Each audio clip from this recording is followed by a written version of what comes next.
লিল্লাহে তাকবীর, লিল্লাহে তাকবীর, লিল্লাহে তাকবীর। আজারি সাহেবের আগমন, আজারি সাহেবের আগমন। লিল্লাহে তাকবীর, লিল্লাহে তাকবীর। প্রিয় ভাইরা, আপনারা জানেন যে আমি প্রতি বিভাগে একবার করে সফর করছি। তো সেই সুবাদে রংপুর বিভাগের প্রোগ্রামটা আমি লালমনিরহাটে দিয়েছি এবং আমি আশ্বস্ত হয়েছিলাম যে লালমনিরহাটের প্রোগ্রাম খুবই গুছালো হবে, সুষ্ঠু হবে, শান্ত হবে। সেটার নমুনা আলামত আমি দেখতে পাচ্ছি আলহামদুলিল্লাহ। সবাই খুবই সুশৃঙ্খল, লক্ষ লক্ষ তাওহীদি জনতা, পেছনে অনেকে জায়গা পায় নাই কিন্তু কোনো আওয়াজ নাই, সবাই দাঁড়িয়ে আছে। এলইডি স্ক্রিন আছে, আপনারা স্ক্রিনে দেখতে পাচ্ছেন আলহামদুলিল্লাহ। আমি সবাইকে দেখতে পাচ্ছি, মাশাআল্লাহ মাশাআল্লাহ। শান্ত হয়ে আপনারা বসুন, অল্প কিছু সময় কথা বলার সুযোগ আমি পাবো। যেহেতু আমি হেলিকপ্টারে করে এসছি, হেলিকপ্টারগুলোর আবার একটা পলিসি আছে, সানসেটের আগে, সূর্য ডোবার আগে তাদেরকে এয়ারপোর্টে আবার ল্যান্ড করতে হয়। তো এখানে 3:30টার মধ্যে আমাকে উঠে যেতে হবে। আমি যদি বারবার আপনাদেরকে থামাতে থাকি, শান্ত হতে বলি এবং এগুলোতেই যদি আমরা সময় নষ্ট করে ফেলি, তাহলে এই যে বিশাল মহাসমাবেশ, বিশাল আয়োজন, যেখানে 2-4টা আমি বার্তা দিতে চাই, এগুলো ব্যাহত হবে। লালমনিরহাটের ছেলেরা খুব ভদ্র, শান্তশিষ্ট। আসার পর থেকে আমাকে রিসিভ করা থেকে শুরু করে স্টেজে আনা থেকে শুরু করে, এবং আলহামদুলিল্লাহ তরুণ জেনজি শ্রোতাদেরকে আমি দেখতে পাচ্ছি, তারা খুবই কোঅপারেট করার, অ্যাসিস্ট করার মানসিকতা আমার ভাইদের আছে আলহামদুলিল্লাহ আলহামদুলিল্লাহ। আমি চাইব আমরা একটু নীরব নিস্তব্ধ পরিবেশ তৈরি করার একটু চেষ্টা করব। প্রচণ্ড রোদ, আপনাদের যেমন কষ্ট হচ্ছে আমারও কষ্ট হচ্ছে। ওনারা বলেছিল স্টেজকে সরাবে, উপরে পর্দা দিবে। আমি বললাম দরকার নাই, যেই পরিস্থিতিতে আছি আমরা বসি, শান্ত হইতে হবে। এখানে আমি শান্ত হইতে বলবো, ভলান্টিয়ার্সরা মাইক নিয়ে শান্ত হইতে বলবে, আমাদের সম্মানিত উপস্থাপক উনি শান্ত হইতে বলবে। এগুলোর অপেক্ষায় না থেকে নিজ দায়িত্বে আমরা সবাই শান্ত থাকি, যাতে লালমনিরহাটের এই প্রোগ্রাম একটা ইতিহাস হয়ে থাকে বাংলাদেশে। ঠিক কিনা বলেন? এটা কোনো রাজনৈতিক সমাবেশ না, এখানে লাফালাফি, চিৎকার চেঁচামেচি, হাত দেখানোর দরকার নাই। হাত দেখানোর পর্ব শেষ। এখানেও ঠান্ডা হয়ে গেছে, মাশাআল্লাহ। হ্যাঁ মাশাআল্লাহ। আমাদের ভলান্টিয়ার্স ভাইরা, আমাদের স্বেচ্ছাসেবক ভাইরা, আইন শৃঙ্খলা রক্ষাকারী ভাইরা অনেক চেষ্টা করতেছে, মাশাআল্লাহ। Very good, I am very happy to C this scenario, মাশাআল্লাহ আলহামদুলিল্লাহ। আমি একটু দেখতে চাই যে রংপুর বিভাগের কে কোন জেলা থেকে আপনারা এসছেন। কুড়িগ্রাম থেকে কারা এসছেন দেখি? কুড়িগ্রাম, মাশাআল্লাহ মাশাআল্লাহ। আচ্ছা, গাইবান্ধা জেলার কে আসছেন? গাইবান্ধা, হ্যাঁ মাশাআল্লাহ। ঠাকুরগাঁও অনেকে আসছেন। দিনাজপুর জেলা থেকে, মাশাআল্লাহ। নীলফামারী,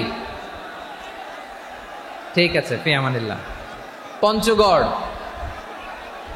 অনেক আসছে। রংপুর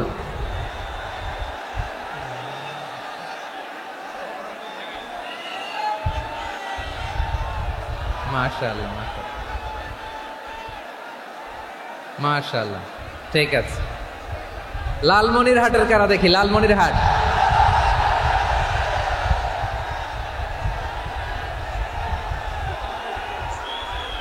মাশাআল্লাহ মাশাআল্লাহ, ঠিক আছে। আচ্ছা, এই রংপুর বিভাগের বাইরে থেকে অন্য জেলার কারা কারা আসছেন দেখি? তাও আছে অনেকে, মাশাআল্লাহ, ঠিক আছে। আজকের প্রোগ্রামে উপস্থিত আছেন প্রধান অতিথি হিসেবে অধ্যক্ষ আসাদুল হাবিব দুলু ভাই, সাংগঠনিক সম্পাদক বিএনপি, জাতীয় নির্বাহী কমিটির সভাপতি, জেলা বিএনপি লালমনিরহাট। বিশেষ অতিথি হিসেবে আমাদের অনেক ভাইরা এসছেন, সবাইকে শুকরিয়া জানাই। সভাপতিত্ব করছেন জনাব আব্দুল হাকিম। আইন শৃঙ্খলা বাহিনী, প্রশাসন, ভলান্টিয়ার্স, শুনেছি আমি প্রায় 5,000 ভলান্টিয়ার্স আপনারা নিয়োগ দিয়েছেন, আলহামদুলিল্লাহ আলহামদুলিল্লাহ। অনেক গোছালো প্রোগ্রাম। আমার প্রাণ ঢালা ভালোবাসা জানবেন, আমার হৃদয়ের গহীন থেকে ভালোবাসা নেবেন, শুভেচ্ছা জানবেন সবাই। ঠিক আছে, ঠিক আছে। প্রিয় ভাইরা, আমরা আর কাল বিলম্ব না করে মূল আলোচনায় চলে যেতে চাই। আজকে যে টপিকের উপর আমি কথা বলবো, টপিকটা হচ্ছে peaceful coexistence and communal harmony, শান্তিপূর্ণ সহাবস্থান এবং সাম্প্রদায়িক সম্প্রীতি। আমাদের বাংলাদেশে সাম্প্রদায়িক সম্প্রীতি আছে না নাই? আবহমান কাল থেকে আমরা মুসলিম, হিন্দু, বৌদ্ধ, খ্রিস্টান, পাহাড়ি, নৃগোষ্ঠী মিলেমিশে একাকার, আমরা সবাই মিলে বাংলাদেশ। আওয়াজ করে বলেন ঠিক কিনা? আমাদের পারস্পরিক সম্প্রীতি, ভালোবাসা, সৌহার্দ্যপূর্ণ আচরণ, বোঝাপড়া এটা বেশ মজবুত। তবে মাঝে মাঝে আমাদের এই সম্প্রীতির ভেতরে অনেকে ফাটল ধরাতে চায়। আমরা যে সুখে আছি, শান্তিতে আছি, এটা অনেকের ভালো লাগে না, ঠিক কিনা বলেন? আমাদের মধ্যে সাম্প্রদায়িক সম্প্রীতি, সৌহার্দ্যপূর্ণ আচরণ, ভালোবাসা এটা আবহমান কাল ধরে আছে। তার প্রমাণ, আমরা তাফসিরুল মাহফিলের আয়োজন করলে আমাদের হিন্দু ভাইরা ডিস্টার্ব করে না, ঠিক কিনা? এবং আমি যদি বলি হাত তোলেন, হিন্দু ধর্মের কারা কারা এসেছেন, কত শত কত হাজার যে হাত উঠবে, আপনি অবাক হয়ে যাবেন। আমি চাচ্ছি না হাত উঠাতে। খুলনাতে সর্বশেষ যে আমি প্রোগ্রাম করে গেলাম, সেখানে কয়েকশো হিন্দু ভাই আসছে আমাদের আলোচনা শুনতে, আলহামদুলিল্লাহ। অনেক বৌদ্ধরা আসে, অনেক খ্রিস্টানরা আসে।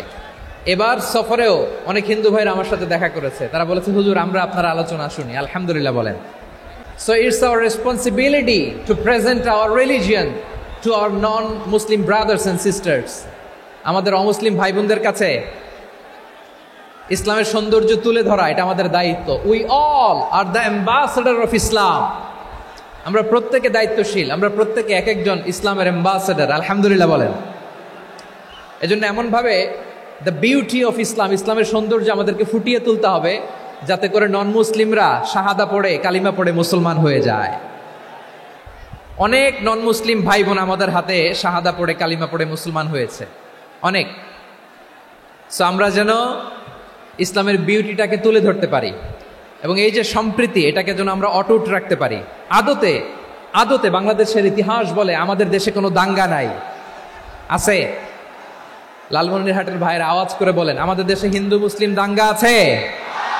আমরা ভাই ভাই, আওয়াজ করে বলুন তো, আমরা কি ভাই ভাই? কিন্তু কিছু দুষ্ট লোক আছে, তারা আমাদের সম্পর্কের মধ্যে ফাটল ধরাতে চায়, ঠিক কিনা বলেন? মাঝে মাঝে ঝগড়া লাগাতে চায়। দেখবেন পত্রপত্রিকায় দেখা যায় বিভিন্ন ধর্মীয় উপাসনালয়গুলোতে হামলা চালানো হয়। এগুলো রাজনৈতিক উদ্দেশ্য প্রণোদিত, এগুলোর সাথে ইসলামের কোনো সম্পর্ক নাই। এজন্য এই দুর্বৃত্তদের ব্যাপারে আমাদের সাবধান থাকতে হবে।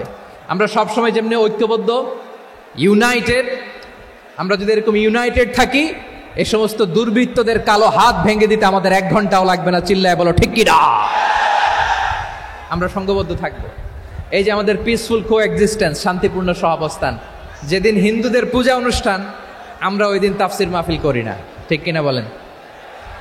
যেদিন আমাদের তাফসিরুল কোরআনের প্রোগ্রাম, ওই দিন আমাদের হিন্দু ভাইরা ডিস্টার্ব করে না, সুবহানাল্লাহ। হিন্দুদের পূজা অনুষ্ঠানে মাদ্রাসার ছাত্র যে পাহারা দেয়, গোটা বিশ্বে এরকম দৃষ্টান্ত নজির বিরল, ঠিক কিনা বলেন?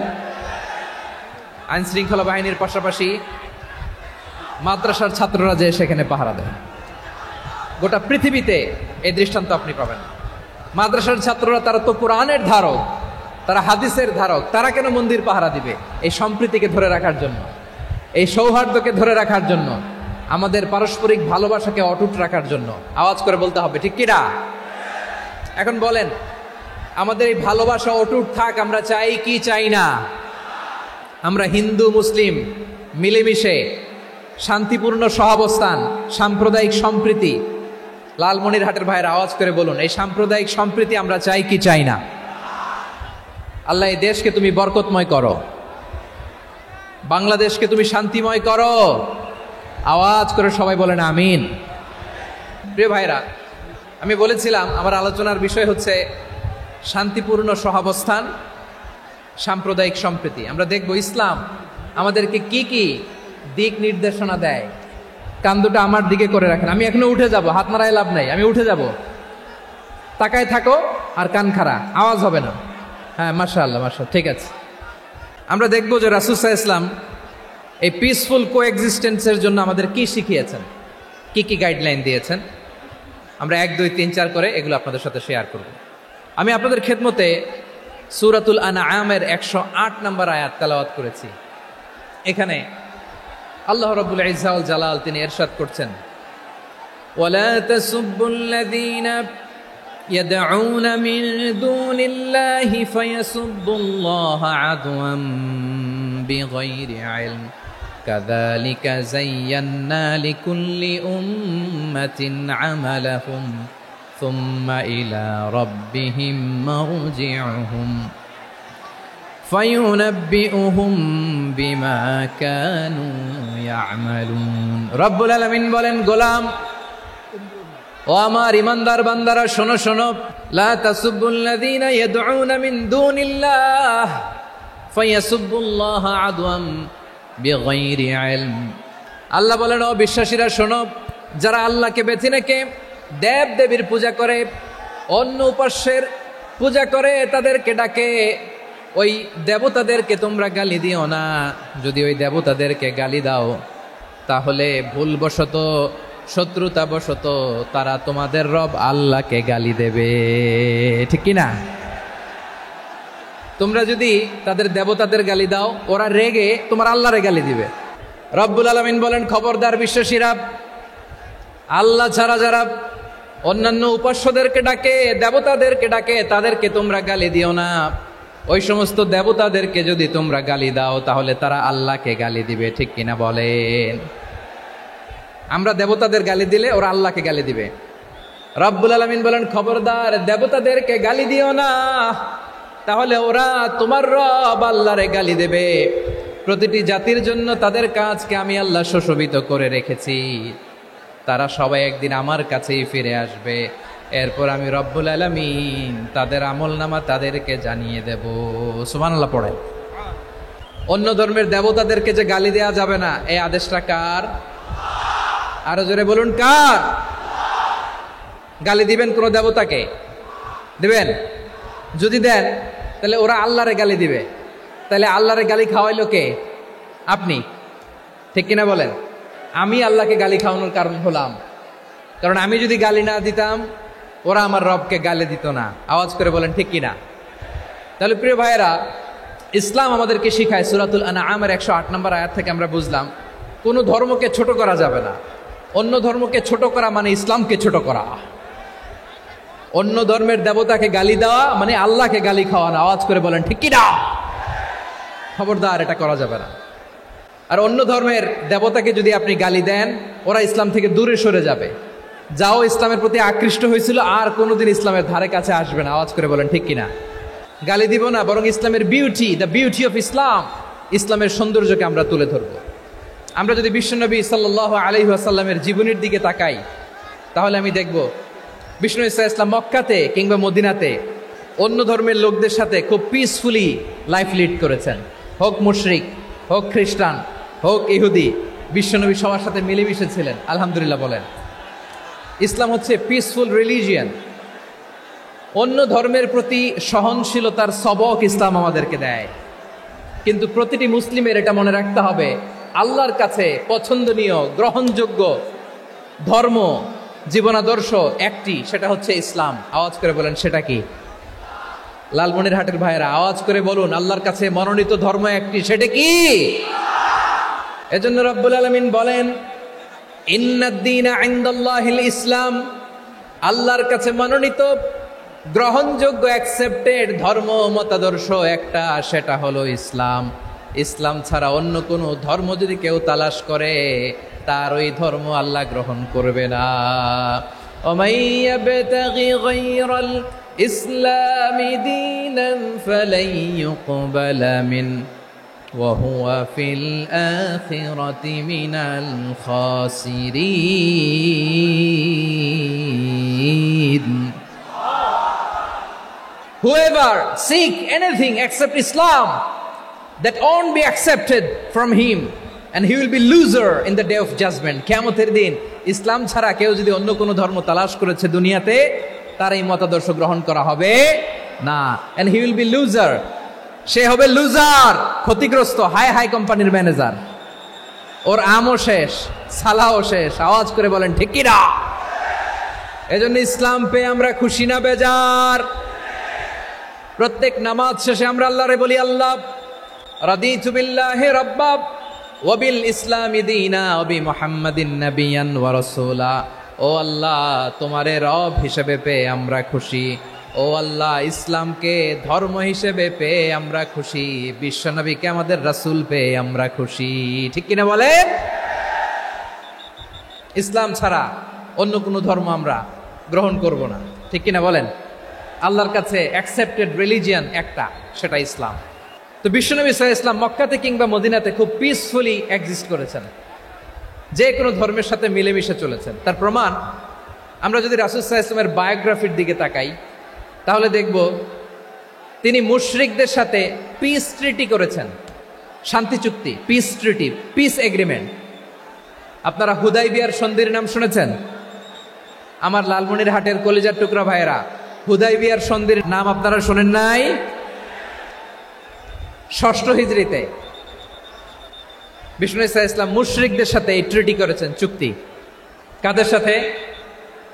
মুশরিকদের সাথে।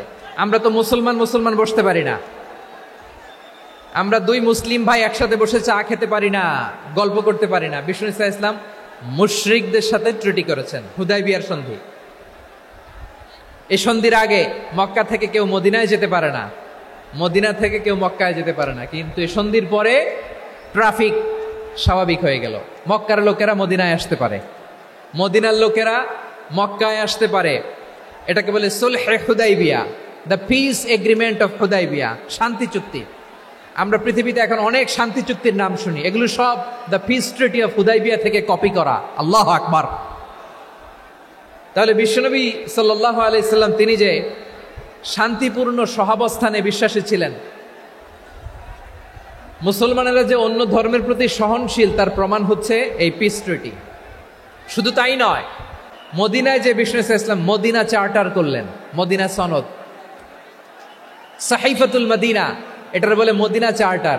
যে ওয়েস্টে, ইউরোপে, আমেরিকাতে তারা অনেক চার্টার করে, সব চার্টার মদিনা চার্টার থেকে কপি করা। আওয়াজ করে পড়েন সুবহানাল্লাহ। বিষ্ণু ইসলাম মদিনায় গেলেন, মদিনাতে মুসলিম, মুশরিক, ইয়াহুদি, এই 3 ধর্মের লোক মিলে সব স্টেক হোল্ডার যারা আছে সবাইকে নিয়ে বিষ্ণু ইসলাম মদিনা চার্টার করলেন, মদিনা সনদ। পড়েন সুবহানাল্লাহ। শুধু তাই নয়, মক্কাতে বিশ্বনবী পিস এগ্রিমেন্ট করলেন, শান্তি চুক্তি মুশরিকদের সাথে। মদিনাতে যে বিশ্বনবী মদিনা চার্টার করলেন, মদিনা সনদ করলেন ইহুদিদের সাথে। আবার মদিনাতে বিশ্বনবী ইহুদিদের সাথে পিস ডায়ালগ করলেন, ইন্টারফেথ ডায়ালগ করলেন, আন্তধর্মীয় সংলাপ করলেন। যে সংলাপের মূল ভিত্তি ছিল তাওহীদ। মূল ভিত্তি ছিল কি? তাওহীদ। বিশ্বনবী ইহুদিদেরকে ডাকলেন, আহ্বান করলেন, قل يا أهل الكتاب تعالوا إلى كلمة سواء بيننا وبينكم ألا نعبد إلا الله ولا نشرك به شيئا ولا يتخذ بعضنا بعضا أربابا من دون الله فإن تولوا فقولوا اشهدوا بأننا مسلمون। সুবহানাল্লাহ পড়েন। বিশ্বনবী মদিনার ইহুদিদের ডেকে বললেন, ও ইহুদিরা, শোনো শোনো, আসো এমন একটা আদর্শের প্রশ্নে আমরা একত্রিত হই, যে আদর্শের প্রচার তোমাদের নবীরাও করেছে, আমিও করি। যে আদর্শের কথা তোমাদের পবিত্র ধর্মগ্রন্থগুলোতে আছে, আমার কোরআনেও আছে, সেটা হলো তাওহীদ। আমরা এক আল্লাহ ছাড়া কারো ইবাদত করব না, আল্লাহর সাথে কাউরে শরীক করব না, আল্লাহ ছাড়া কাউরে রব মানব না। পড়েন সুবহানাল্লাহ। তাহলে আমার প্রিয় লালমনিরহাটের ভাইরা, মদিনাতে যে তিনি মদিনা চার্টার করলেন, মদিনা সনদ, পিস ডায়ালগ করলেন, শান্তির সংলাপ, ইন্টারফেথ ডায়ালগ করলেন, আন্তধর্মীয় সংলাপ, যার ভিত্তি ছিল তাওহীদ। সুবহানাল্লাহ পড়েন। তাহলে অন্য ধর্মের প্রতি সব সময় ইসলাম সহনশীল। টলারেন্স যদি আপনি দেখতে চান, ইসলামের নবী বিশ্ব নবীর দিকে তাকান, ঠিক কিনা বলেন? আমরা তো সংখ্যালঘুদের রাইটস প্রোটেক্ট করার জন্য কত আইন বানাই, কত বৈঠক করি, কত সংবাদ সম্মেলন করি। বিষ্ণু সাল্লাল্লাহু আলাইহি ওয়াসাল্লাম সংখ্যালঘুদের রাইটসের ব্যাপারে, অধিকারের ব্যাপারে যে কথা বলেছেন, শুনলে আপনি অবাক হয়ে যাবেন।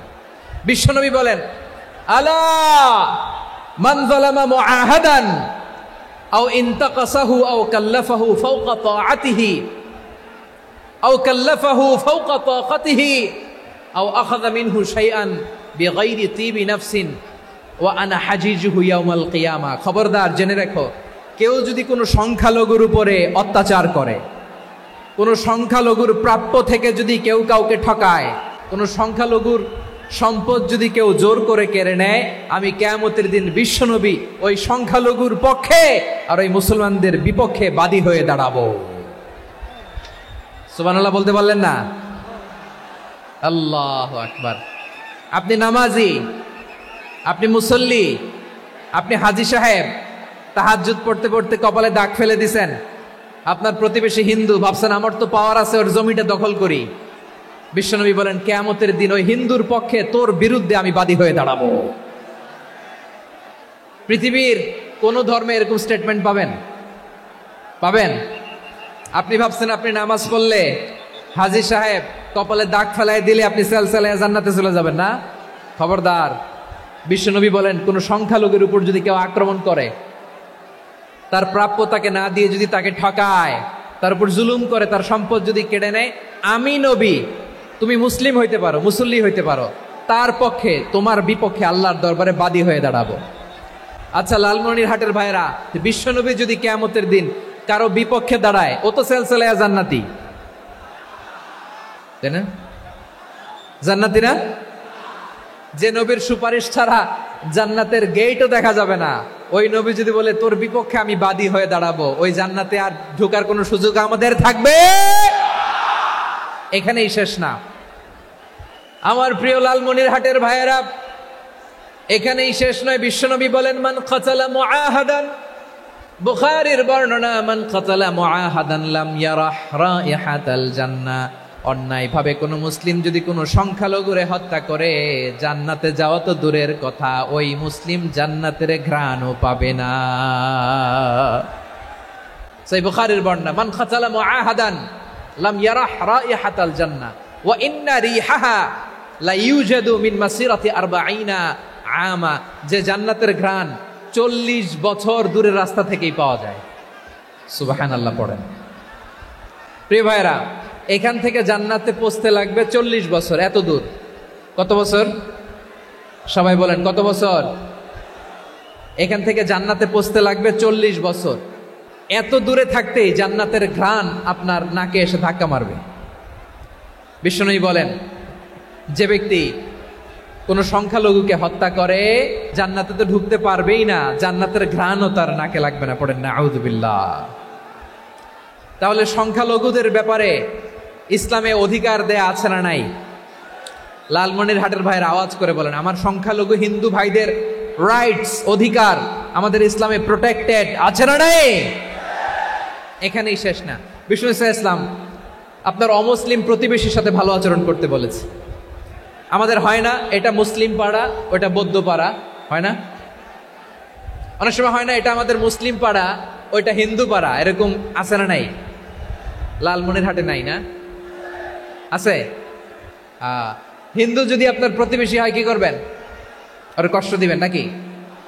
কেন? ও তো হিন্দু, ও তো আমার আল্লাহরে ডাকে না, ওরে কষ্ট দিলে জায়েজ হবে না? খবরদার। বিষ্ণু ইসলাম বলেন, মান কানা ইউমিনু বিল্লাহ ওয়াল ইয়াউমিল আখির ফালিউকরিম জারাহ। যে আল্লাহ বিশ্বাস করে আর আখিরাতে বিশ্বাস করে, সেজন্য প্রতিবেশীর সাথে ভালো আচরণ করে।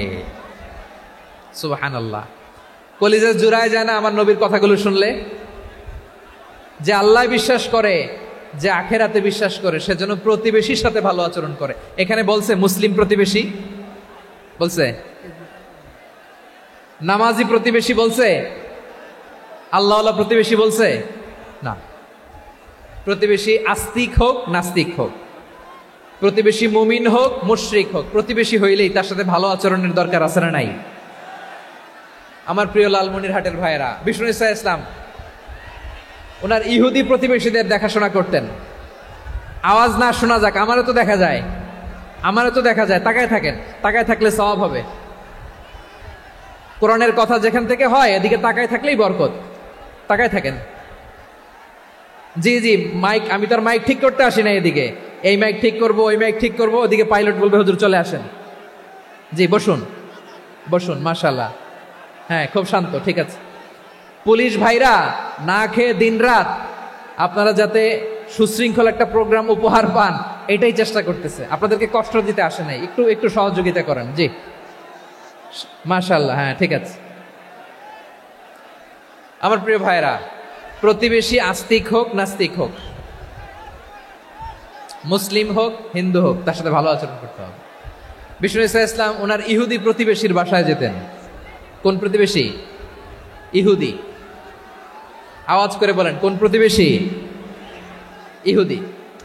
এক ইহুদি কিশোর বিষ্ণু ইসা ইসলামের খেদমত করতে, ইহুদি ছেলে আমার নবীর খেদমত করতো। তারা ছিল নবীর প্রতিবেশী। তো অনেক দিন হয় ইহুদি ছেলেটা আসে না। বিশ্বনবী খোঁজ দিলেন, ঘটনা কি? একটা ইহুদি ছেলে না আমার খেদমতে আসতো, ছেলেটা কই? খোঁজ নিয়ে জানলেন ছেলেটা অসুস্থ। বিষ্ণু ইসা ইসলাম ওই ইহুদির বাড়িতে চলে গেলেন ওই ছেলেটাকে দেখা করার জন্য, ভিজিট করার জন্য। সুবহানাল্লাহ পড়বেন না? গেলেন, যে দেখে ইহুদি ছেলেটা মুমূর্ষ, যান যান যায় যায় ভাব, বিছানায় পড়ে আছে, তার বাবা দাঁড়ানো। বিশ্বনবী তার মাথার পাশে বসলেন, মাথায় হাত বুলিয়ে দিলেন, আর ছেলেটাকে বললেন আসলিম, হে ইহুদি ছেলে আসলিম, ইসলাম ধর্ম গ্রহণ করো। তো ছোট্ট ছেলে ভাবে আমরা ইহুদি, এখন ইসলাম ধর্ম গ্রহণ করলে আব্বা যদি বকা দেয়, ফানাযারা ইলা ওয়াজহি আবি, ছেলেটা তার বাবার চেহারার দিকে তাকালো, দেখি আব্বা কি কয়। আব্বা যদি বলে তাইলে ইসলাম ধর্ম গ্রহণ করবো। ইহুদি ছেলেটা তার বাবার দিকে যখন তাকালো, ওর বাবা বলে আতি আবুল কাসিম, আবুল কাসিম যা বলে তাই করো। আবুল কাসিম হচ্ছে বিষ্ণু ইসা ইসলামের একটা কুনিয়াত, উপনাম। আমার রাসূলের বড় ছেলের নাম ছিল কাসেম। যেমন দেখবেন আমাদের এলাকায় কারো ছেলের বড় ছেলের নাম যদি হয় আব্দুল্লাহ, এরা আব্দুল্লাহর বাপ বলে ডাকে। কারো বড় মেয়ের নাম যদি হয় ফাতেমা, এরা কি ডাকে? ফাতেমার বাপ বলে না? তো বিষ্ণু ইসা ইসলামের বড় ছেলের নাম ছিল কাসেম। ইহুদি বাবা বলল আতি আবুল কাসেম, আবুল কাসেম যা বলে তাই শোনো, মানে মোহাম্মদ যা বলে তাই শোনো। এই কথা শুনে ছেলে সাহস পাইছে। ছেলে আবার পড়তে আরম্ভ করলো আশহাদু আল্লাহ ইলাহা ইল্লাল্লাহ ওয়া আশহাদু আন্না মুহাম্মাদার রাসূলুল্লাহ। পড়েন আল্লাহু আকবার। বিশ্বনবীর আহ্বান শুনে ওই আহ্বানে সাড়া দিয়ে ইহুদি ছেলে শাহাদা পড়ে মুসলমান হয়ে গেল। তার হৃদয়টারে ইমানের নূর দিয়ে আলোকিত করে দিল কে? প্রিয় ভাইরা, এবার রাসূল সাল্লাল্লাহু আলাইহি ওয়াসাল্লাম বের হয়ে আসলেন ঘর থেকে, আর বললেন আলহামদুলিল্লাহিল্লাযী আনকাযাহু মিনান নার। প্রশংসা সে আল্লাহর, যে আল্লাহ জাহান্নামে চলে যাচ্ছিল প্রায় এমন একটা লোককে মুহূর্তের মধ্যে কালেমায়ে শাহাদাতের বদৌলতে জান্নাতি বানায় দিলেন। আওয়াজ করে পড়েন সুবহানাল্লাহ। এই হাদিস থেকে আমরা কি শিখলাম? What is the moral of the story? এক নম্বর স্টোরি হলো, প্রতিবেশী ইহুদি হোক হিন্দু হোক, যাবেন, সুসম্পর্ক রাখবেন, উপহার দিবেন, বিপদে পাশে দাঁড়াবেন। তাইলেই তো আপনাদের প্রতি, মুসলমানদের প্রতি তারা আকৃষ্ট হবে, ঠিক কিনা বলেন? আপনি যদি হিন্দুদের সাথে বৌদ্ধদের সাথে নাই মিশেন, নাস্তিকের কাছে নাই যান, তো ইসলামের সৌন্দর্যটা ওরা বুঝবে কেমনে? আমার অনেক হিন্দু পরিচিত ভাই আছে, ওরা আমাদের ইফতারির প্রোগ্রামে এসে একসাথে ইফতারি করে। অনেক মদখোর আমার সাথে বসে একসাথে ডিনার করে, হাফ প্যান্ট পরা, গলায় স্বর্ণের চেইন, হাতে স্বর্ণের ব্রেসলেট, আইসা আমার সাথে ডিনার করছে, আছে এরকম। গাঁজাখোর, আমি বলি আসো, welcome welcome to my dinner, আসো বসো। বসলেই তো আমি ওর ডিএনএ, চিন্তার ডিএনএ চেঞ্জ করে দেওয়ার সুযোগ পাবো। চিল্লায় বলো ঠিক কি না? আসতে হবে আমার কাছে। Our door is open, the door of Islam is open 24/7। সব সময় আমাদের ইসলামের দরজা আমার অমুসলিম ভাইদের জন্য খোলা আছে না নাই? এই হাদিস থেকে দুইটা শিক্ষা। এক নম্বর শিক্ষা, প্রতিবেশী মুসলিম হোক অমুসলিম হোক, যান, অসুস্থ হইলে একটু আপেল নিয়ে যান, আঙ্গুর নিয়ে যান, কমলা নিয়ে যান, তাদের সাথে ভালো আচরণ করেন। ইসলামের বিউটি দেখে, সৌন্দর্য দেখে অবাক হবে, নসিব ভালো হলে কোনোদিন কালিমা পড়ে মুসলমান হয়ে যাবে, ঠিক কিনা বলেন? তাহলে অমুসলিমের সাথে ভালো সম্পর্ক। বিশ্বনবী ইহুদির বাড়িতে গেলেন, ইহুদির বাড়ি, আর আমার মুসলমান ভাই আমার কাফের বলে, এরকম আছে না নাই? মুসলিমরা দেখতে পারে না, সহ্য করতে পারে। বিষ্ণু ইসলাম ইহুদির বাড়িতে গেলেন, এটা একটা শিক্ষা। আচ্ছা, 2 নম্বর শিক্ষা হলো বিষ্ণু ইসলামের খাদেম ছিল ইহুদি, এতদিন খেদমত করলো, একদিনও বিশ্বনবী ওরা কালিমার দাওয়াত দেয় নাই। কারণ কি? বিশ্বনবী একটা ভালো সময়ের অপেক্ষা করতেছিলেন, প্রপার টাইমিং। দায়ীর কাজ হচ্ছে দায়ী ইলাল্লাহ, সে হচ্ছে সুযোগ সন্ধানী। দায়ী সুযোগ খোঁজে, কখন দাওয়া দিলে ব্যাটে বলে হবে, ঝোপ বুঝে কোপ মারে, ঠিক কিনা বলেন? বিষ্ণু ইসলাম ভালো সময়ের অপেক্ষা করতেছিলেন, দেখি ভালো সময় আসুক আসুক আসুক আসুক। আস্তে আস্তে এমন সময় আসছে, ছেলে এবার মুমূর্ষ। অসুস্থ ব্যক্তির হৃদয় অত্যন্ত নরম থাকে, হসপিটালে যখন কেউ যায় তার হৃদয়টা বড্ড নরম থাকে, মৃত্যুর ভয়ে তার অন্তরটা নরম থাকে, ঠিক কিনা বলেন? এই প্রপার টাইমিং এর অপেক্ষা করতেছিলেন। যখনই টাইমিং পেয়েছেন, দাওয়াত দিলেন, পড়ো লা ইলাহা ইল্লাল্লাহ, সুবহানাল্লাহ পড়েন সবাই। তাহলে ইসলাম অমুসলিম প্রতিবেশীর সাথে ভালো আচরণ করতে বলে। ইসলাম অমুসলিম মাতা পিতার সাথেও ভালো আচরণ করতে বলে। মাতা পিতা যদি অমুসলিম হয়, তারা ফেলে দিতে পারবেন? পারবেন?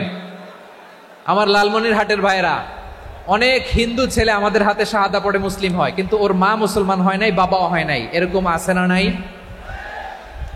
তো ও হয়েছে মুসলিম, মা বাপ হিন্দু, এখন মা বাপ কি বাদ? হ্যাঁ, মা বাপ বাদ দেয়া যাবে? যেই মা আপনারে 9 মাস 8 মাস পেটে ধারণ করলো, আপনার মায়ের নার ছেঁড়া ধন, আপনি ওই মারে বাদ দিতে পারবেন? যে মায়ের বুকের তাজা দুধ খেয়ে আপনি আজকে বাড়ন্ত তাজা তরতাজা, ওই মারে বাদ দেয়া যাবে? মায়ের এক ধারে দুধের দাম, কাটিয়া গায়ের চাম, পাপোশ বানাইলে ঋণের শোধ হবে না, এমন দরদি ভাবে কেউ হবে না আমার মাহা গো, ঠিক কিনা? মাকে তো বাদ দেয়া যায় না। وَقَضَى رَبُّكَ أَلَّا تَعْبُدُوا إِلَّا إِيَّاهُ وَبِالْوَالِدَيْنِ إِحْسَانًا। আল্লাহ বলে অবধারিত 2টা ভার্ডিক তোমাদের জন্য, এক আল্লাহর ইবাদত করবা আর মা বাবার প্রতি ইহসান করবা। আদেশটা কার? মা বাবার প্রতি ইহসান করতে হবে। আমার মা হিন্দু হোক, ভালো আচরণ করতে হবে, বৌদ্ধ হোক, ভালো আচরণ করতে হবে। আমার যে সমস্ত হিন্দু ভাইয়েরা মুসলিম হয়েছে, তোমাদের মা বাবা এখনো মুসলমান হয় নাই, তাদের সাথে ভালো আচরণ করতে হবে। খেদমত নিজে করতে হবে, অথবা খেদমতের ব্যবস্থা করাই দিতে হবে। মান্থলি যে খরচ লাগে এটা দিতে হবে। আরে তুমি এখন মুসলিম, তোমার মা বাবা হিন্দু, এখনই তো সুযোগ ইসলামের সৌন্দর্য দেখানো। এখন মা বাবা যদি দেখে, আরে এটা হিন্দু থাকতে তো বদমাইশ ছিল, বেয়াদব ছিল, কি এমন ধর্ম সে গ্রহণ করলো যেটা গ্রহণের সাথে সাথে সে পাল্টে গেল? কি এমন ধর্ম সে গ্রহণ করেছে যেটা তার জীবনকে আলোকিত করে দিয়েছে? নসিব ভালো হইলে তারাও কালিমা পড়ে মুসলমান হয়ে যাবে।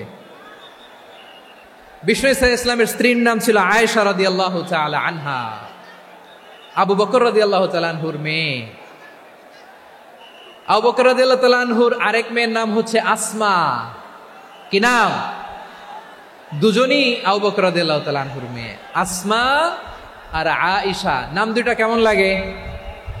আসমা নামটা কেমন লাগে? আয়েশা নামটা কেমন লাগে? লালমনিরহাটে অনাগত যদি কন্যা সন্তান হয়, যদি মনে চায় আসমা রেখে দিতে পারবেন, যদি মনে চায় আয়েশা রেখে দিয়েন। দেশে বিদেশে এয়ারপোর্টে রাস্তা ঘাটে শুধু বলে, হুজুর একটা নাম দেন, আমার ছেলের একটা নাম দেন, মেয়ের একটা নাম দেন। তো আমার মনে আছে যশোরের আদ্দিনের মাহফিলে আমি 1-2টা নাম দিয়েছিলাম। আজকে লালমনিরহাটের এই প্রোগ্রামে কন্যা সন্তান যদি হয়, 2টা নাম দিলাম, আসমা কিংবা আয়েশা। ইনশাআল্লাহ পড়েন। দুজন বোন, এক মায়ের না, বাবা এক মা দুইজন। আয়েশা রাদিয়াল্লাহু তাআলা আনহার মায়ের নাম উম্মে রুমান, আর আসমা রাদিয়াল্লাহু তাআলা আনহার মায়ের নাম কুতাইলা বিনতে আব্দুল উজ্জা।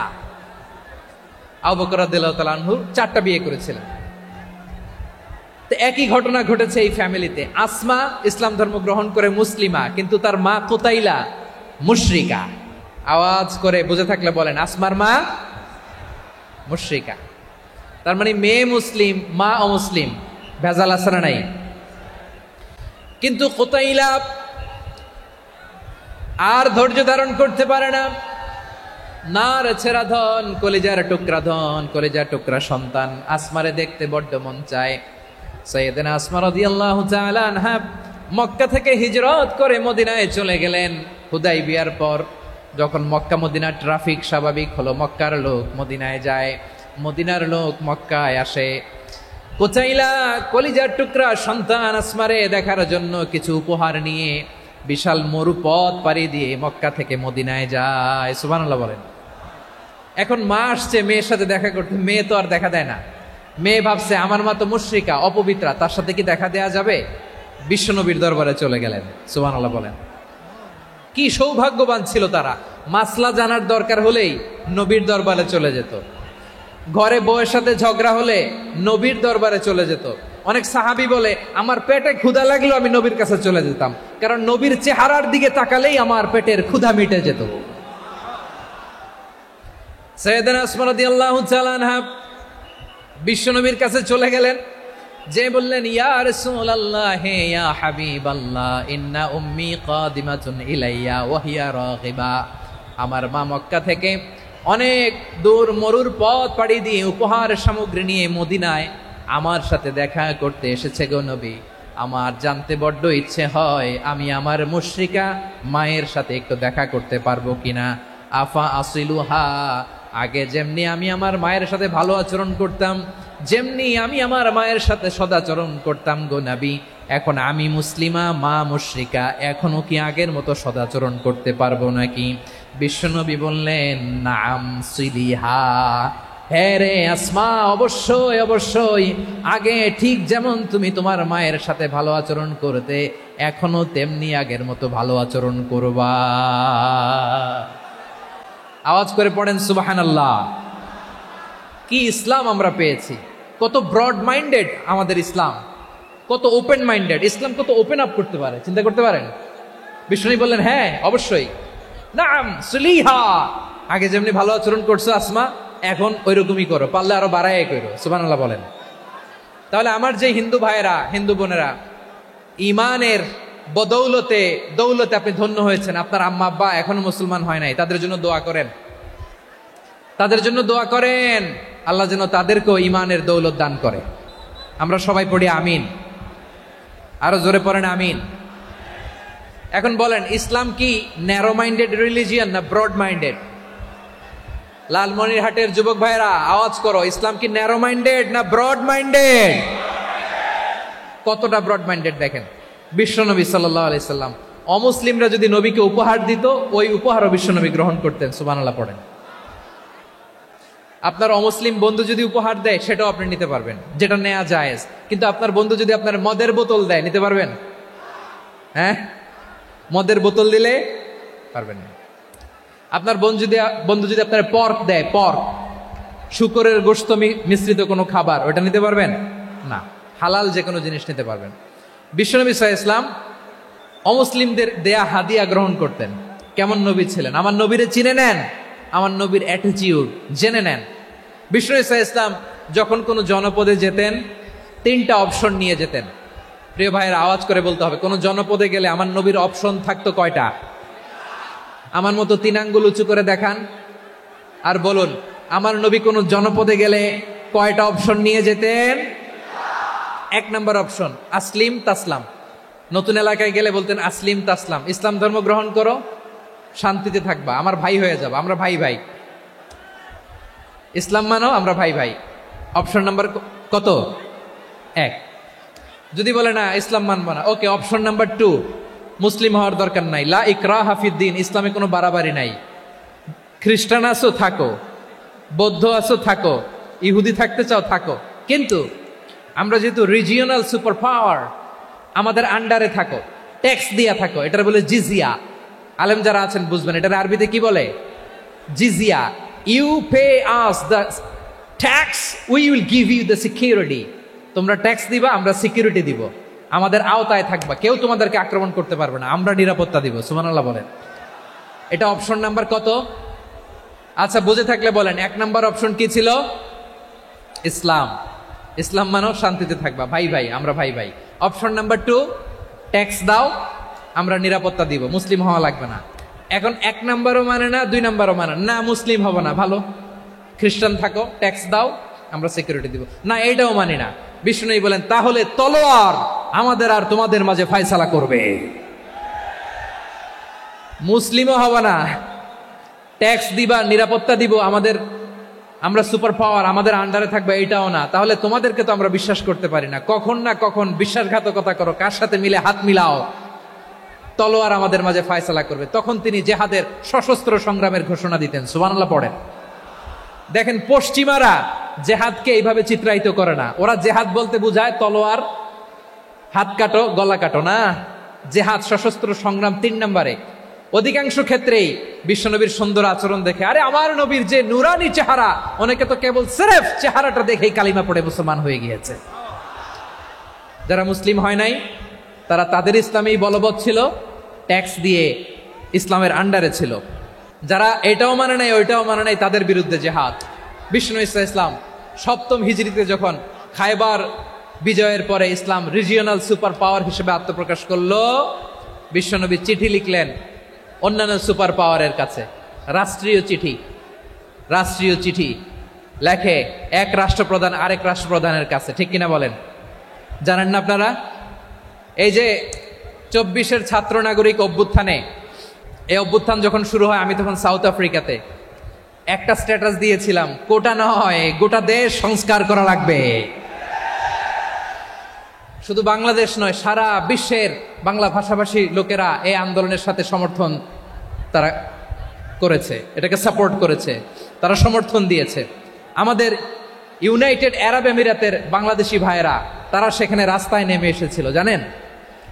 ওইখানে ডেমনস্ট্রেশন করা যায় না, সেখানকার সরকার তাদেরকে যাবজ্জীবন দিয়েছিল। তখন আমাদের এই যে প্রধান উপদেষ্টা ডক্টর মোহাম্মদ ইউনূস সরাসরি G2G বলে, এটারে G2G, government to government, G2G, উনি চিঠি লিখলেন যে তাদেরকে, ইউর হাইনেস, হে সম্মানিত আমির, আপনি আমার এই চিঠির কারণে আমার সম্মানে এই 53 জন বাংলাদেশিকে মাফ করে দেন। এই চিঠির বদৌলতে বেকসুর খালাস পেয়ে গিয়েছিল আমাদের ভাইরা। জানেন না এই ঘটনা আপনারা? তাহলে গভর্নমেন্ট টু গভর্নমেন্ট চিঠি দেওয়া হয়। 7ম হিজরিতে বিষ্ণু ইসলাম সব সুপার পাওয়ারের কাছে চিঠি দিলেন, রোমান সম্রাটের কাছে, পারস্য অধিপতির কাছে, মিশরের অধিপতির কাছে, সবার কাছে চিঠি লিখলেন। চিঠির ভাষা ছিল এরকম, মিন মুহাম্মাদিন রাসূলিল্লাহ ইলা মুকাওকিস আযীমিল কিবত, মুহাম্মদ রাসূলুল্লাহর পক্ষ থেকে মিশরের বাদশার কাছে, আসলিম তাসলাম, ইসলাম মানো শান্তিতে থাকবা, সালামুন আলা মান ইত্তাবা আল হুদা, শান্তি তার জন্য যে হেদায়েতের অনুসরণ করে। সুবহানাল্লাহ পড়েন। তো এই চিঠি অনেকে ভালোভাবে রিসিভ করেছে, অনেকে এই চিঠি পাওয়ার পরে নবীর কাছে আবার ইন রিটার্ন উপহার পাঠিয়েছে। কি পাঠিয়েছে? উপহার। মিশরের বাদশাহ মুকাওকিস তিনি বিশ্বনবীকে বিশাল এক উপহারের ডালি পাঠিয়েছেন। মিশরের বাদশাহ মুকাওকিস ছিলেন ধর্মে খ্রিস্টান। লালমনিরহাটের ভাইয়েরা আওয়াজ করে বলেন, মিশরের বাদশাহ ধর্মে কি ছিল? খ্রিস্টান। কি উপহার দিয়েছিল আমার নবীকে? শুনতে মনে চায়? আওয়াজ নাই লালমনিরহাটের গলায়, শুনতে মনে যায়? 1000 স্বর্ণ মুদ্রা, 1000 স্বর্ণ মুদ্রা। 2টা খ্রিস্টান দাসী, একজনের নাম মারিয়া বিনতে শামউন আল কিবতিয়া, আরেকজনের নাম সিরিন বিনতে শামউন আল কিবতিয়া। একজন খ্রিস্টান দাস 20 থান কাপড় জামা বানানোর জন্য, আমরা নবী যেন সেলাই করে জামা বানাতে পারে এজন্য 20 থান কাপড়, 20 থান ফাইন গার্মেন্ট। সুবহানাল্লাহ পড়বেন না? এরপরে একটা গাধা যেটার নাম ছিল উফাইর, আর একটা খচ্চর, এটার নাম ছিল দুলদুল। খচ্চর চিনেন? গাধা আর ঘোড়ার ক্রসিং এ যে প্রাণীটা দুনিয়াতে আসে ওটার খচ্চর বলে। তো এই যে সুপার পাওয়ার খ্রিস্টান বাদশার কাছে নবী চিঠি লিখলেন, ওই খ্রিস্টান বাদশাহ আমার নবীকে উপহার দিল। বিশ্বনবী এই উপহারগুলো সানন্দে গ্রহণ করেছে। সুবহানাল্লাহ পড়বেন না? তাহলে অমুসলিম কেউ যদি আপনাকে উপহার দেয়, হালাল উপহার হলে আপনি গ্রহণ করতে পারবেন। অনুরূপভাবে পারস্যের বাদশাহ, রোম সম্রাট বিশ্বনবীকে উপহার পাঠিয়েছেন। আমার নবী সবগুলো উপহার, গিফট গ্রহণ করেছেন। সুবহানাল্লাহ বলেন। তাহলে প্রিয় লালমনিরহাট, আওয়াজ করে বলুন, ইসলাম কি ন্যারো মাইন্ডেড রিলিজিয়ন না ব্রড মাইন্ডেড? আম্মাজান আয়েশার কাছে মাসালা জানতে চায় মেয়েরা, হে আম্মাজান, অগ্নি উপাসকেরা তাদের ঈদের দিন নওরোজের সময় আমাদেরকে পাখি দেয়, নেওয়া যাবে?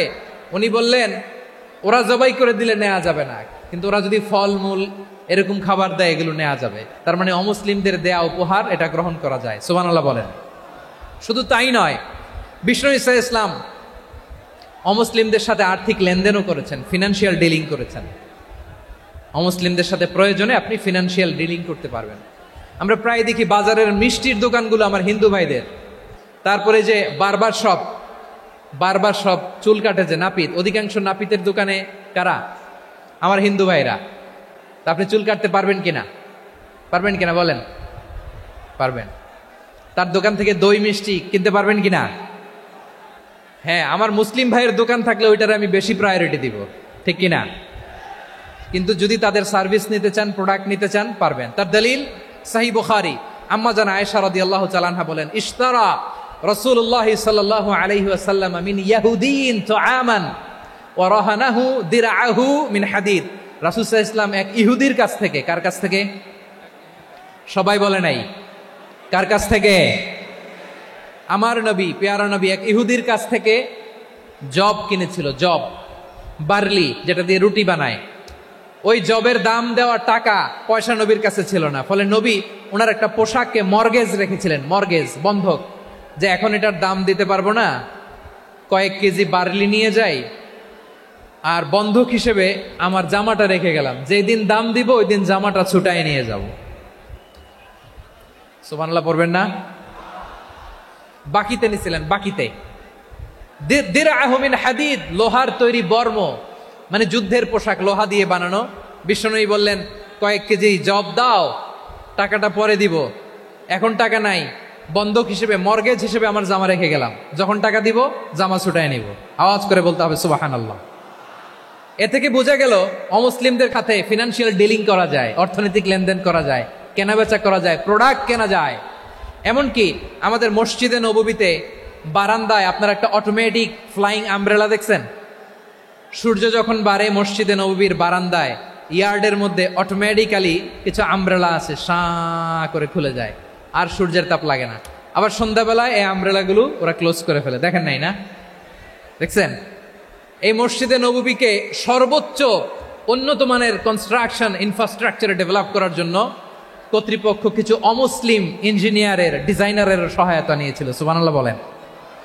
কোন দলিলের ভিত্তিতে? এই দলিলের ভিত্তিতে যে বিষ্ণু ঈসা ইসলাম অমুসলিমদের সাথেও লেনদেন করেছেন। আওয়াজ করে বলতে হবে আল্লাহু আকবার। শুধু তাই নয়,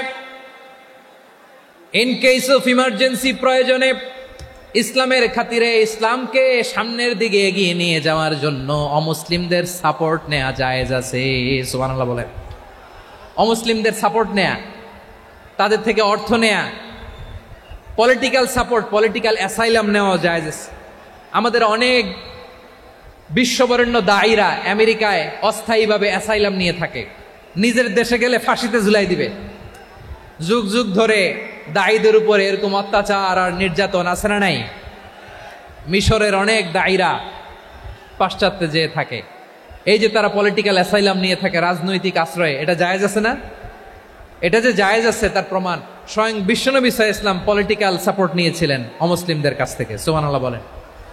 খুব মজাদার একটা ঘটনা শুনবেন, আপনাদের আগ্রহ দেখে তো মনে হয় না শোনার ইচ্ছা আছে। আছে আছে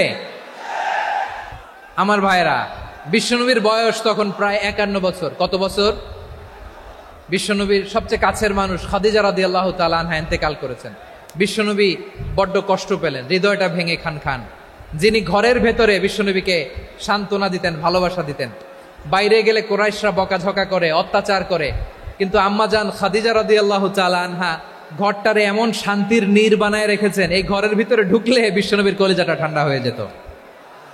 এজন্য রব্বুল আলামিন বলেন, খাদিজা, ও আমার বান্দি খাদিজা, জান্নাতে এমন স্পেশাল একটা ঘর আমি তোমার জন্য রেডি করে রেখেছি। ওই ঘরের মধ্যে কোনো আওয়াজ নাই, ওই ঘরের মধ্যে কোনো নয়েজ নাই, ওই ঘরে কোনো বিশৃঙ্খলা নাই। কারণ মক্কার জমিনে আমার নবী কুরাইশদের বিশৃঙ্খলা, নয়েজ আর ঝামেলাগুলোকে উপেক্ষা করে যখন তোমার ঘরের ভেতরে ঢুকতো, ঘরটারে তুমি শান্তির নীর, ঠান্ডা, নীরব, নিস্তব্ধ, নিঝুম আর শান্তির নীর বানিয়ে রেখেছো। এজন্য জান্নাতে স্পেশাল একটা শান্তির নীর আমি তোমারে উপহার দেব। ওই প্রিয়তমা স্ত্রী খাদিজা ইন্তেকাল করলেন, বিশ্বনবীর হৃদয় ভেঙে খান খান। আবার ওনার চাচা আবু তালেব ইন্তেকাল করলেন, যিনি পলিটিক্যাল শেল্টার দিতেন নবীকে। কে দিতেন? আবু তালেবের ভয়ে, বিশ্বনবীর এই চাচার ভয়ে কোনো মুশরিক নবীর গায়ে হাত দেওয়ার সাহস পায় নাই। এখন স্ত্রীও নাই, চাচাও নাই, নবীকে আশ্রয় দেওয়ার কেউ নাই, নবীর চারদিকে অন্ধকার। নবী এখন কই যাবেন? আমার পেয়ারা নবী নতুন স্টেশন খুঁজতেছেন, নতুন দাওয়াতি প্ল্যাটফর্ম খুঁজতেছেন। তিনি যায়েদ বিন হারেসা রাদিয়াল্লাহু তাআলা আনহুকে নিয়ে মক্কার পাশের একটা নেইবরিং সিটি তায়েফে চলে গেলেন। কোথায় চলে গেলেন? লালমনিরহাটের ভাইয়ের আওয়াজ করে বলেন, কোথায় গেলেন? তায়েফে চলে গেলেন দিনের দাওয়াত দেওয়ার জন্য। কি দেওয়ার জন্য? নাকি জমি কিনতে গেছিলেন? জমি কিনতে, দুনিয়ার যশ খ্যাতির জন্য, নিজের কোনো লাভের জন্য?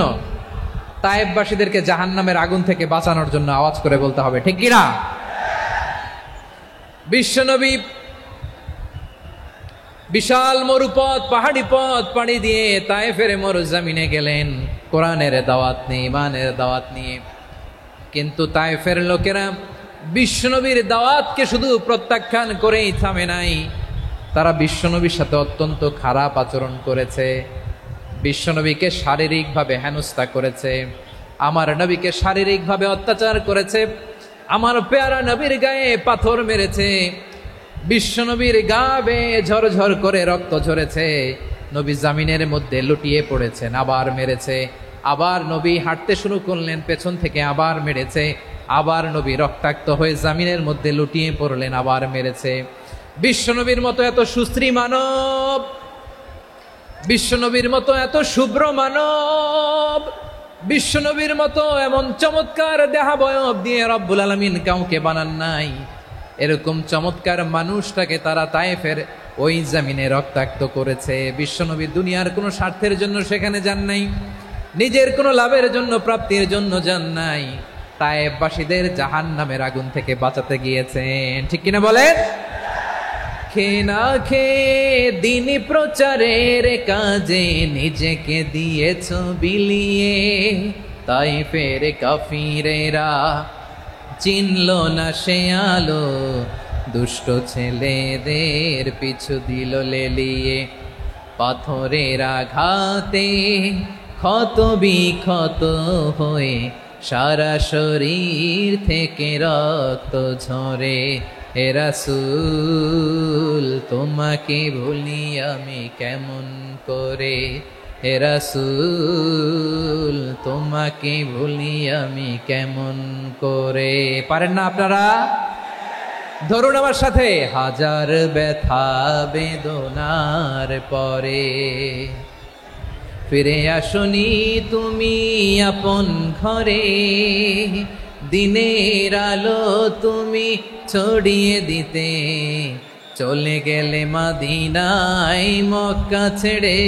হে রাসূল তোমাকে ভুলি আমি কেমন করে, হে রাসূল তোমাকে ভুলি আমি কেমন করে। ঠিক কিনা বলেন? প্রিয় ভাইরা, তায়েফের ছেলেরা নবীকে রক্তাক্ত করলো। আমার নবী কই যাবে? কই যাবে? মক্কায় জায়গা নাই, তায়েফে জায়গা নাই। তায়েফ থেকে ভারাক্রান্ত মন নিয়ে আমার নবী মক্কায় ফিরে আসলেন। বিশ্ব নবী মক্কায় ঢুকতে পারেন না। মক্কার মরুভূমির দিকে তাকিয়ে, উপত্যকার দিকে তাকিয়ে বিশ্বনবী ধা ধা করে কাঁদেন, ঝরঝর করে নবীর চেহারা মোবারক থেকে চোখের পানিগুলো বেয়ে বেয়ে পড়ে। আমার জন্মস্থান, আমার শৈশব, কৈশোর, যৌবন কেটেছে এই মক্কায়, আমার এলাকায় আমি ঢুকতে পারি না। বিশ্বনবী মক্কার অনতি দূরে দাঁড়িয়ে জায়েদকে পাঠালেন, জায়েদ যাও দেখো কেউ আমাকে সাপোর্ট করার মতো আছে কিনা, যাও অমুকের কাছে যাও। জায়েদ গেলেন, তারাও প্রত্যাখ্যান করে ফিরিয়ে দেয়। বিশ্বনবী বললেন যাও অমুক লোকের কাছে যাও, তিনিও প্রত্যাখ্যান করে ফিরিয়ে দিলেন। কেউ বিশ্বনবীকে আশ্রয় দিতে রাজি হয় না। নিজ জন্মভূমিতে বিতাড়িত বিশ্বনবী সর্বশেষ বিশ্বনবী বললেন, যাও মুতঈম ইবনে আদির ঘরে যাও।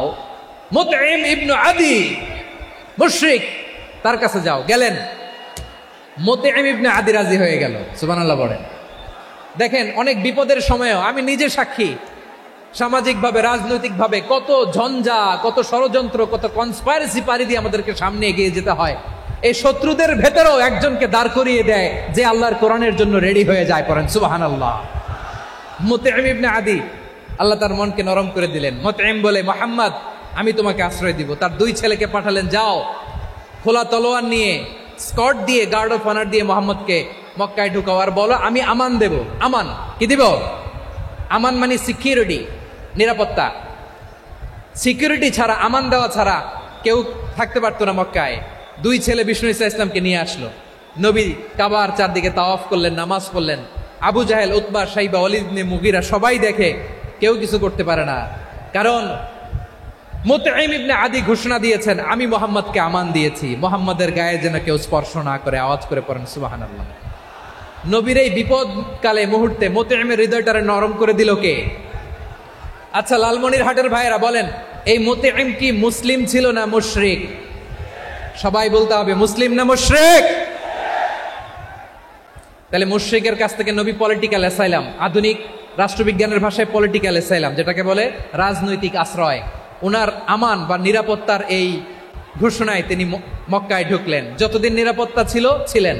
মুতঈম যখন মারা গেল, বিষ্ণু ঈসা ইসলাম হিজরত করে মদিনায় চলে গেলেন। সুবহানাল্লাহ। কিন্তু মুতঈম যে বিশ্বনবীর উপকার করছে, এটা বিশ্বনবী ভুলে নাই। আমাদের অনেকে আছে, উপকার করার পরে আর খেয়াল থাকে না, খাওয়ার পরে গলা দিয়ে নামলে আর খেয়াল থাকে না। এরকম আছে না নাই? আমার নবী ভুলে নাই। বদরের প্রান্তরে 70 জন কাফেরকে যখন বন্দী করে বিশ্বনবীর সামনে হাঁটু গেড়ে দাঁড় করানো হলো, বসানো হলো, 70 জন কাফের। কয়জন? বিশ্বনবী তাদের দিকে তাকিয়ে বললেন, সহিহ বুখারীর বর্ণনা, লাউ কানাল মুতঈম ইবনে আদি হাইয়ান সুম্মা কাল্লামানি হাউলাইন নাতনা লা তারাকতুহুম লাহু। বদরের প্রান্তরে 70 জন বন্দী কাফিরের দিকে তাকিয়ে আমার নবী বললেন, আজকে মুতঈম ইবনে আদি যদি বেঁচে থাকতো আর তোমাদের 70 জনের ব্যাপারে যদি মুতঈম এক বাক্যে একটা সুপারিশ করত, তার সম্মানে আজকে তোদের সবাইকে আমি মাফ করে দিতাম। সুবহানাল্লাহ নাই? বিশ্বনবী মুতঈমের এই সাহায্যের কথা বলে নাই। 70 জন মুশরিক হাঁটু গেড়ে বসা, নবী চাইলে এখনই এক্সিকিউশন অর্ডার দিতে পারে। তিনি বললেন, আজকে যদি মুতঈম বেঁচে থাকতো আর মুতঈম যদি তোদের জন্য সুপারিশ করতে, এই আবর্জনাগুলোর ব্যাপারে সুপারিশ করতে, আমি মুহূর্তেই তোদেরকে এমনি মাফ করে দিতাম। এবার বলেন, ইসলাম কি ন্যারো মাইন্ডেড না ব্রড মাইন্ডেড? শুধু তাই নয়, যাকে যে সম্মান দেয়ার আমার নবী দিতেন, হোক আস্তিক হোক নাস্তিক, হোক মুসলিম হোক অমুসলিম। বিষ্ণু ঈসা ইসলাম যখন রোমান সম্রাটের কাছে চিঠি লিখেছেন, আমার প্রিয় লালমনিরহাটের ভাইরা, অল্প কয়েক মিনিট কয়েকটা জরুরি কথা বলবো, এদিকে তাকান, এদিকে। রোমান সম্রাটের কাছে বিশ্বনবী যখন চিঠি লিখলেন মিন মুহাম্মদ রাসূলিল্লাহ ইলা হিরাকলা আযীমির রোম, মুহাম্মদের পক্ষ থেকে হিরাক্লিয়াসের কাছে, যিনি হচ্ছেন আযীমির রোম। এটা নবী নিজ থেকে বানায় লিখছেন, অতিরিক্ত সম্মান দিয়ে। কোন রাষ্ট্রপ্রধান যখন আসে, তাদেরকে আমরা কি বলি জানেন? তার নামের শেষে HE এটা লিখতে হয়, H.E. মানে হিজ এক্সেলেন্সি। কি লেখে? হিজ এক্সেলেন্টি, অথবা ইউর হাইনেস, ইউর ম্যাজেস্টি। দেখেন, বিশ্বনবী সাল্লাল্লাহু আলাইহি ওয়াসাল্লাম সব নবীদেরও নবী। তিনি একজন মুশরিক খ্রিস্টান সম্রাট, রোমান সম্রাটের কাছে চিঠি লিখতে যেয়ে লিখতেছে, ইলা হিরাকলা আযীমির রোম, হিরাক্লিয়াসের কাছে আমার চিঠি, যিনি রোমের আযীম, হিজ হাইনেস, মানে রোমের অনেক সম্মানিত এক বাহাদুর। আওয়াজ করে বলেন সুবহানাল্লাহ। তার মানে যাকে যে সম্মান দেয়ার, এটা বিশ্বনবী দিতেন। এমনকি যেই ইহুদিরা ভালো ছিল, এই ইহুদিদেরও প্রশংসা করেছেন বিশ্বনবী মুহাম্মদুর রাসূলুল্লাহ সাল্লাল্লাহু আলাইহি ওয়াসাল্লাম। এক ইহুদির প্রশংসা করেছেন বিশ্বনবী। ইহুদির কার? আমি তো আমার ভাইয়ের প্রশংসা করি না, আমি তো এক আলেম আরেক আলেমরে স্পেস দেই না, আমি তো এক দায়ী আরেক দায়ীর সাথে বসতে চাই না। আমার নবী ইহুদির প্রশংসা করে। কার প্রশংসা? ওই ইহুদির নাম ছিল মুখাইরেক, সিরাত গ্রন্থ ঘাটলে পাবেন। তিনি বলেছেন মুখাইরেক খাইরু ইয়াহুদ, Mukhairiq is the best of the জুইশদের মধ্যে সে সবচেয়ে ভালো। কেন প্রশংসা করলেন তার? এর কারণ মদিনা চার্টারে কথা ছিল সব ধর্মের মুসলিম, মুশরিক, ইহুদিরা মিলে মদিনাকে রক্ষা করবে। কিন্তু তৃতীয় হিজরিতে যখন উহুদের যুদ্ধ শুরু হলো, সবার কথা ছিল যেই আক্রমণ করে আমরা মদিনাকে বাঁচাবো। কোন শহরকে বাঁচাবো? মদিনাকে। কিন্তু কুরাইশরা যখন অ্যাটাক করলো, ইহুদিরা আর আসে না, ইহুদিরা আর বেরোয় না। বিষ্ণু বললেন, ওহে ইহুদিরা, তোমরা না চুক্তি করলে আমার সাথে যে মদিনা বাঁচাতে সবাই ঝাঁপিয়ে পড়বো, আসো। একটা ইহুদিও বেরোয় না, কেউ আসে নাই সেদিন, একজন ছাড়া। তার নাম মুখাইরেক। তার নাম কি? মুখাইরেক বাহাদুরের মতো ঘোড়সাওয়ার হয়ে বেরিয়ে গেলেন এবং বললেন, গোটা ইহুদি সাম্রাজ্যের একজনও যদি না আসে, আমি মুখাইরেককে কেউ ঘরে আটকে রাখতে পারবে না। বেরিয়ে আসলেন, এসে বললেন, আমি মুহাম্মদের পক্ষে যুদ্ধ করব। আমি মারা গেলে আমার সম্পদ আমার উত্তরাধিকারীরা পাবে না, আমার সম্পদ তোমরা মুহাম্মদকে দিয়ে দিবা। সুবহানাল্লাহ বলেন। উহুদের ময়দানে 70 জন মুসলমান শহীদ হলো। এই ইহুদি, সেও মুসলমানের পক্ষে যুদ্ধ করে নিহত হলো। সুবহানাল্লাহ বলেন। মুসলিমদের লাশ যখন নিয়ে আসা হলো, এই মুখাইরিকের লাশও নিয়ে আসা হলো। মুসলিমদের লাশের পাশে মুখাইরিকের লাশ দেখে বিশ্বনবী মুখাইরিকের প্রতি অনেক খুশি হলেন। আর বিশ্বনবী খুশি হয়ে বললেন, মুখাইরিক খায়রু ইয়াহুদ, মুখাইরিক যদিও তুমি ইহুদি, তারপরেও তুমি সব ইহুদিদের মধ্যে সেরা ইহুদি। পড়েন সুবহানাল্লাহ। আমার নবী ইহুদিকেও সম্মান দিতে কার্পণ্য করে নাই। আওয়াজ করে বলেন আল্লাহু আকবার। প্রিয় ভাইরা, এবার সর্বশেষ আওয়াজ করে বলেন, ইসলাম কি ন্যারো মাইন্ডেড নাকি ব্রড মাইন্ডেড? সবাই বলেন, ন্যারো মাইন্ডেড না ব্রড মাইন্ডেড? এজন্য অমুসলিম হইলেই তারা আমাদের শত্রু নয়। শত্রু কারা?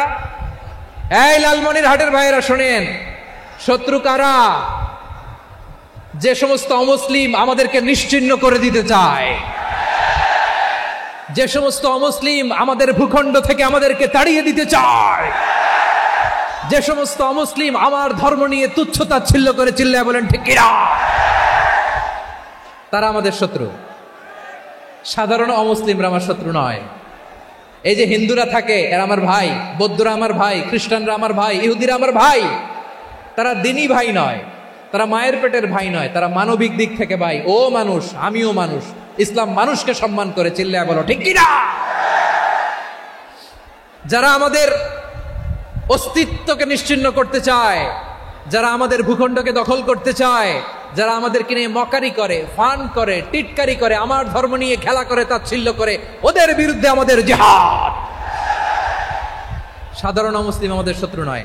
আপনি জানেন নিউ ইয়র্কে, আমি তো নিউ ইয়র্কে ছিলাম অনেকদিন, ওখানে ফিলিস্তিনিদের পক্ষে যখন আমরা মিছিল করেছি, অনেক ইহুদি আমাদের সাথে মিছিলে দাঁড়িয়েছে। কারণ ওরাও জানে এই ভূখণ্ড ফিলিস্তিনিদের ভূখণ্ড। আওয়াজ করে বলো লালমনিরহাট ঠিক কিনা। ইসরায়েলের রাজধানী খোদ তেল আবিবে অনেক ইহুদিরা বেঞ্জামিন নেতানিয়াহু তার বিরুদ্ধে মিছিল করেছে। তো তারা কি আমাদের শত্রু? না। অনেক খ্রিস্টান আমাদের সাথে, আমাদের স্বার্থ রক্ষায় আমাদের পাশে দাঁড়িয়েছে। খেয়াল রাখবেন, হিন্দু আর হিন্দুত্ববাদ এক নয়, ইহুদি ধর্ম আর জায়নিজম এক নয়। জায়নিজমের বিরুদ্ধে আমাদের সংগ্রাম, আমাদের জেহাদ। চিল্লায় বলেন ঠিক কিনা। এই যে ফিলিস্তিনের ভাইরা, তারা তাদের স্বাধীনতা সংগ্রামের জন্য লড়াই করছে, করে যাচ্ছে, আমরা এটাকে সমর্থন জানাই। চিল্লায় বলো ঠিক কিনা। কাশ্মীরের ভাইরা স্বাধীনতার জন্য সংগ্রাম করছে, আমরা সেই সংগ্রামকে সমর্থন জানাই। আওয়াজ করে বলো ঠিক কিনা। যারাই আমাদের ইসলামকে নিশ্চিহ্ন করতে চায়, তাদের বিরুদ্ধে আমাদের সংগ্রাম। আওয়াজ করে বলতে হবে ঠিক কিনা। ওই সমস্ত দুর্বৃত্তদের সাথে আমাদের কোনো সম্পর্ক নাই। আমরা যদি ঐক্যবদ্ধ থাকতে পারি, ওই দুর্বৃত্তরা চান্স পাবে না। আমরা ঐক্যবদ্ধ থাকতে রাজি আছি। লালমনিরহাটের ভাইয়েরা, আমরা ঐক্যবদ্ধ থাকলে ওই দুর্বৃত্তদের কালো হাত ভেঙে দিতে আমাদের সময় লাগবে না। তাদের কালো হাত ভেঙে দিতে রাজি আছো মুসলমান? কারা কারা রাজি? দু হাত তুলে দেখাও।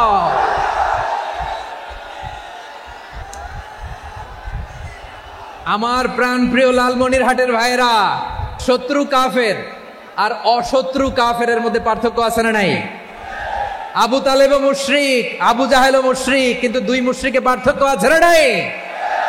আবু তালেব নবীর চাচা মুশরিক, মারা গিয়েছে মুশরিক অবস্থায়, কিন্তু আজীবন আমার নবীকে আগলে রেখেছে, আমার নবীকে সাপোর্ট করেছে, ভালোবেসেছে। আবু জাহেল মুশরিক, মারা গিয়েছে মুশরিক হিসেবে, আজীবন আমার নবীর বিরুদ্ধাচারণ করেছে। আবু জাহেলের শক্তি, সামর্থ্য, স্ট্র্যাটেজি, প্ল্যান সব আমার নবীর বিরুদ্ধে ছিল। এই আবু জাহেলের কারণে একটা দিন শান্তিতে আমার নবী মক্কায় ঘুমাতে পারে নাই। চিল্লায় বলেন ঠিক কিনা? এজন্য রব্বুল আলামিন বলেন, লা ইয়ানহাকুমুল্লাহু আনিল্লাযীনা লাম ইউকাতিলুকুম ফিদ-দীন ওয়া লাম ইখরিজুকুম মিন দিয়ারিকুম আন তাবাররুহুম ওয়া তুকসিতু ইলাইহিম ইন্নাল্লাহা ইউহিব্বুল মুকসিতিন।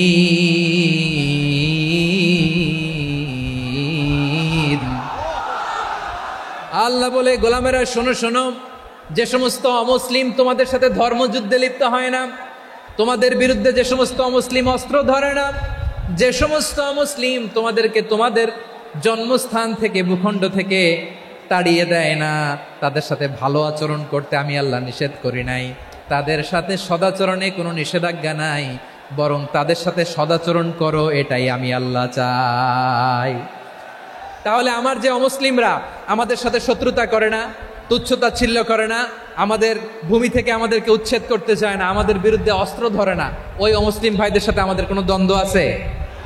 কোনো বিরোধ আছে? বরং আছে ভালোবাসা। বরং আছে কি? এই ভালোবাসা দিয়ে আমরা বিশ্ব জয় করব। রাজি আছো মুসলমান? আমাদের পুঁজি ভালোবাসা। আমাদের পুঁজি কি? এবার আওয়াজ করে বলেন, আমার এই পুরো আলোচনা থেকে the religious coexistence, peaceful coexistence, শান্তিপূর্ণ সহাবস্থান, কমিউনাল হারমোনি, এই সাম্প্রদায়িক সম্প্রীতি, এই আলোচনা থেকে কি বুঝলেন? ইসলাম কি ন্যারো মাইন্ডেড না ব্রড মাইন্ডেড?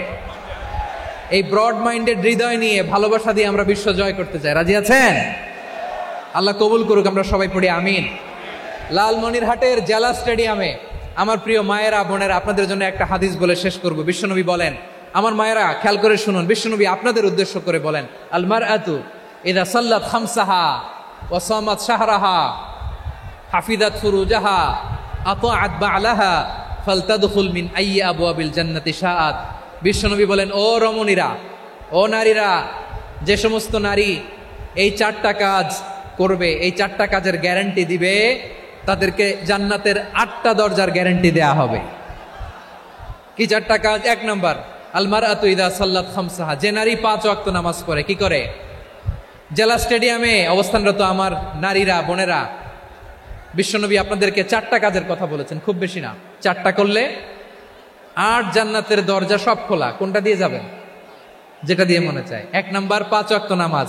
আমার বোনেরা জোহরের নামাজ পড়তে পড়তে এটা আসরে নিয়ে যায়, আসর পড়তে পড়তে এটা মাগরিবে নিয়ে যায়। এরকম আসরে নাই? লালমনিরহাটে হয়তো নাই। আমার বোনেরা এটা করবেন না। ইন্নাস সালাতা কানাত আলাল মুমিনিনা কিতাবাম মাওকুতা, সময় মতো পড়বেন। সামাত শাহরা, রমাদানের রোজাগুলো রাখবেন। হাফিজাত ফুরুজাহা, যে নারী তার চরিত্রকে হেফাজত করে, তার প্রাইভেট হেফাজত করে, তার লজ্জাস্থান হেফাজত করে। ও মায়েরা, আপনার এই গর্ভ যে কত দামি আপনি জানেন না। আপনার এই গর্ভ থেকে জন্মাবে আগামীর সালাহুদ্দিন আল আইয়ুবী। আপনার গর্ভ থেকেই জন্মাবে ইমাম আল মাহদি আল মুনতাজার। আপনার পেট থেকে জন্মাবে আবু সাইদের মতো বীর সৈনিক। আপনার পেট থেকে জন্মাবে মুগ্ধের মতো বীর মুজাহিদ। আপনি জানেন না কে আসবে আপনার পেট থেকে। সময়টাকে কাজে লাগান, ইসলামকে বোঝেন, মানেন, আমাদের ইসলামিক লেকচারগুলো শোনেন। আমরা যে বার্তাগুলো, ইনস্ট্রাকশনগুলো, দিক নির্দেশনাগুলো আপনাদের খেদমতে রাখি, এগুলো মেনে চলুন। আপনিই পারেন আপনার ঘরটাকে জান্নাতের টুকরা বানাতে। একটা family, it's a very big institution and you are the MD, the managing director of this institution. চিল্লায় বলেন ঠিক কিনা? চাইলেই পারেন ঘরটারে জান্নাতের টুকরা বানাতে। 5 ওয়াক্ত সালাত, রমাদানের রোজা, নিজের চরিত্রের হেফাজত, ও আতাআত বা'লাহা, স্বামীর আনুগত্য। এটাতে অনেকে ভুল করে থাকে। হায় রে আমার বোনেরা, স্বামীর আনুগত্যকে এটা নিজের অপমান মনে করবেন না। আপনার স্বামী আপনার সবচেয়ে বড় গার্ডিয়ান, তিনি আপনার সবচেয়ে ভালো চায়। নারী কখনো গার্ডিয়ানশিপের বাইরে থাকতে পারে না। হয় আপনি বাবার গার্ডিয়ানশিপের ভেতরে, বাপ না থাকলে ভাই আপনার গার্ডিয়ান, ভাই না থাকলে চাচা গার্ডিয়ান, বিয়ের পরে আপনার স্বামী আপনার গার্ডিয়ান। শরিয়া সম্মত স্বামীর আদেশগুলো আপনি মেনে চলবেন, কিন্তু শরিয়া বিরুদ্ধ কোনো আদেশ মানতে আপনি বাধ্য নয়। আওয়াজ করে বলুন সবাই, ঠিক কিনা? এই 4টা কাজ যদি কোনো নারী করে, বিশ্বনবী বলেন জান্নাতের 8টা দরজা খোলা, তোমার যেটা দিয়ে মনে চায় সেটা দিয়ে জান্নাতে তুমি এন্ট্রি নিতে পারবা। আমরা এখানে লালমনিরহাটের সোহরাওয়ার্দী ময়দানে আজকে যেমন একত্রিত হতে পারলাম, আল্লাহর জান্নাতেও যেন একত্রিত হতে পারে। আল্লাহ তুমি তৌফিক দান করো।